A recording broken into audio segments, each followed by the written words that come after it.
भाद्रपद एक कृष्ण पक्ष की एकादशी प्रबोधिनी, जया, कामिनी तथा अजा नाम से विख्यात है।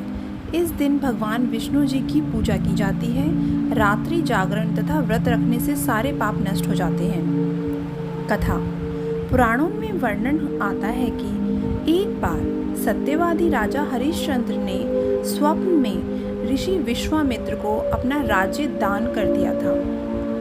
अगले दिन ऋषि विश्वामित्र दरबार में पहुंचे तो राजा ने उन्हें अपना सारा राज्य सौंप दिया।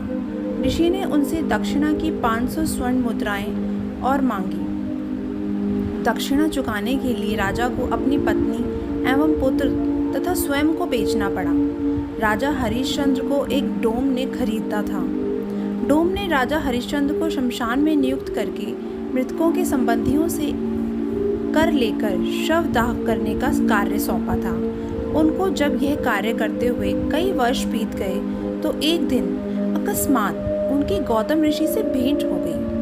राजा ने उनसे अपने ऊपर बीती सब बातें कही तो मुनि ने उन्हें इसी अजा एकादशी का व्रत रखने की सलाह दी। राजा ने यह व्रत करना आरंभ कर दिया।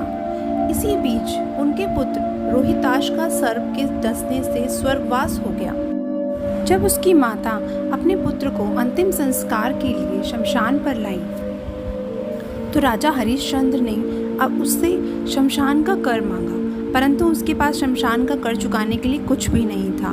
उसने चुंदरी का आधा भाग देकर शमशान का कर चुकाया। तत्काल आकाश में बिजली चमकी और प्रभु प्रकट होकर बोले, महाराज, तुमने सत्य को जीवन में धारण करके उच्चतम आदर्श प्रस्तुत किया है। तुम्हारी कर्तव्य निष्ठा धन्य है। तुम इतिहास में सत्यवादी राजा हरिश्चंद्र के नाम से अमर रहोगे। भगवान कृपा से रोहित जीवित हो गया। तीनों प्राणी चिरकाल तक सुख भोग कर अंत में स्वर्ग को चले गए।